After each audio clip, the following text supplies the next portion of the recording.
everyone, welcome back to my YouTube channel. ഇന്നത്തെ വീഡിയോയിൽ നമ്മൾ എന്താ പഠിച്ചത്? കുറച്ച് yes or no questions form ചെയ്യാനാണ് പഠിച്ചത്.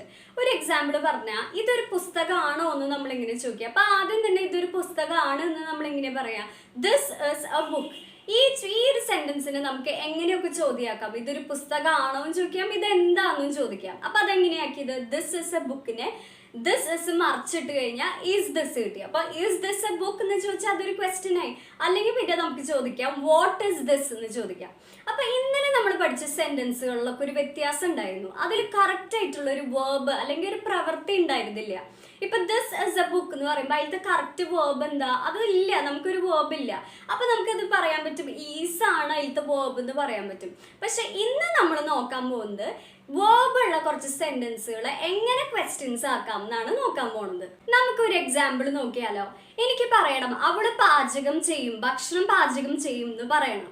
അപ്പൊ ഞാൻ എങ്ങനെയാ അത് ഇംഗ്ലീഷിലാക്കാം? ഷീ കുക്സ് ഫുഡ് എന്ന് പറയാം. അപ്പൊ ഈ ഒരു സെന്റൻസ് ശ്രദ്ധിച്ചോ, ഇവിടെ കറക്റ്റ് ആയിട്ടൊരു വേർബ് നമുക്കുണ്ട്. ഇവിടുത്തെ വേർബ് എന്താ? കുക്സ് എന്നുള്ളതാണ് വേർബ്. അപ്പൊ ഇങ്ങനെ വേർബുള്ള സെന്റൻസ് ക്വസ്റ്റ്യൻ ആക്കാൻ നമുക്ക് വേറൊരു വേർഡിന്റെ ആവശ്യമുണ്ട്. അതാണ് ഡു അല്ലെങ്കിൽ ഡസ്. ഇത് നമ്മൾ മുമ്പത്തെ എപ്പിസോഡുകളിൽ പഠിച്ചിട്ടുണ്ട്. ഡു ഓർ ഡസ് എന്ന് വെച്ചാൽ എന്താണ്? ഇല്ല എന്ന് പറയാൻ. അപ്പൊ നമുക്ക് ചോദിക്കേണ്ടത് എന്താ?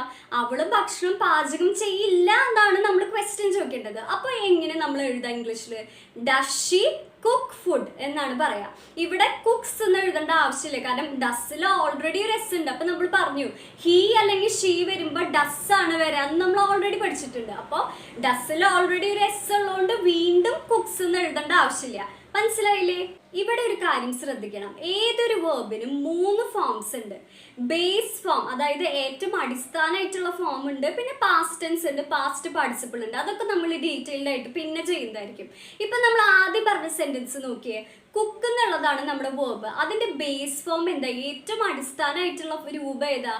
കുക്ക് തന്നെയാണ്. പിന്നെ പാസ്റ്റ് ടെൻസ് എന്ന് പറയുന്നത് കുക്ഡ് ആണ്, പാസ്റ്റ് പാർട്ടിസിപ്പിൾ കുക്ഡ് തന്നെയാണ്. അപ്പൊ നമ്മൾ ഈ സെന്റൻസിലൊക്കെ എപ്പോഴും യൂസ് ചെയ്യുന്നത് ബേസ് ഫോം ആണ്. അതുകൊണ്ടാണ് നമ്മൾ ഡസ് ഷീ കുക്സ് ഫുഡ് എന്നല്ല പറഞ്ഞത്, ഡസ് ഷീ കുക്ക് ഫുഡ് എന്ന് പറഞ്ഞത്. കാരണം എന്തുകൊണ്ടാ? കുക്കിന്റെ ബേസ് ഫോം എന്താ? കുക്ക് തന്നെയാണ്. ഇനി നമുക്ക് പറയണം അവൻ കാപ്പി കുടിക്കും എന്ന് പറയണം. നമ്മൾ എങ്ങനെ പറയാ? He drinks coffee. ഇനി നമുക്ക് ഇത് എങ്ങനെ ക്വസ്റ്റ്യൻ ആക്കാം? നമ്മൾ നേരത്തെ പറഞ്ഞോണം, ഹീയും ഷീയും വരുമ്പോൾ നമ്മൾ ഡസ് യൂസ് ചെയ്യണം. അപ്പോൾ ഡസ് കഴിഞ്ഞ് പിന്നെ എന്താ വരാ? അപ്പൊ നമ്മൾ എന്താ ചെയ്യേണ്ടത്?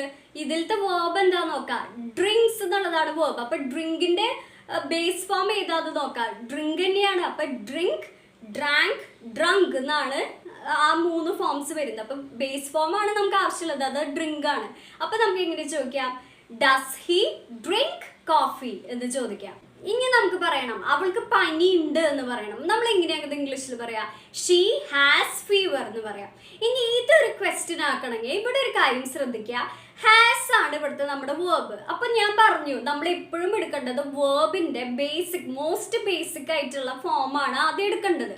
അപ്പൊ ഇവിടെ ഹാസിന്റെ ബേസിക് ഫോം ഇവിടെ വരുന്നത് ഹാവ് ആണ്. പിന്നെ പാസ്റ്റ് ടെൻസ് വരുന്നത് ഹാഡ് ആണ്, പാസ്റ്റ് പാർട്ടിസിപ്പിളും ഹാഡ് ആണ്. അതൊക്കെ നമ്മൾ ഡീറ്റെയിൽഡ് ആയിട്ട് വേറൊരു ക്ലാസ്സിൽ പഠിക്കുന്നതായിരിക്കും. അപ്പൊ ഇപ്പൊ ജസ്റ്റ് നമ്മൾ മോസ്റ്റ് ബേസിക് ആയിട്ടുള്ള ഫോം ഏതാന്ന് നോക്കിയാൽ മതി. അപ്പൊ ഹാസിന്റെ ഹാവാ. അപ്പൊ നമ്മൾ എങ്ങനെയാ അത് ക്വസ്റ്റ്യൻ ആക്കാം? ഡസ് ഷീ ഹാവ് ഫീവർ എന്ന് ചോദിക്കാം. ഇനി നമുക്ക് പറയണം അവൾക്ക് ഒരു പിയാനോ ഉണ്ട് എന്ന് പറയണം. അപ്പൊ നമ്മൾ എങ്ങനെയാ പറയാ? ഷീ ഹാസ് എ പിയാനോ എന്ന് പറയാം. ഷീ ഹാസ് ആണ് വരെ, ഹാവ് അല്ല വരെ. ഒരു പിയാനോ ആണ്. അപ്പൊ എ പിയാനോ എന്ന് പറഞ്ഞു.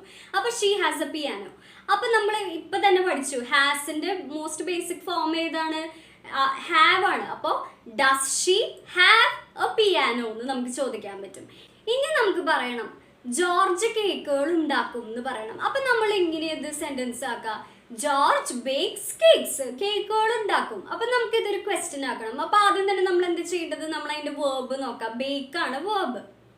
അപ്പൊ അതിന്റെ മോസ്റ്റ് ബേസിക് ഫസ്റ്റ് ഫോം ഏതാണ്? ബേക്ക് തന്നെയാണ്. പിന്നെയുള്ളത് ബേക്ക്ഡ്, പാസ്റ്റ് പാർട്ടിസിപ്പിളും ബേക്ക്ഡ് ആണ്. അപ്പൊ നമ്മൾ എങ്ങനെ ചോദിക്കുക? ഡസ് ജോർജ് ബേക്ക് കേക്ക്സ് എന്ന് ചോദിച്ചു കഴിഞ്ഞാൽ ആ ക്വസ്റ്റ്യൻ കറക്റ്റ് ആയി.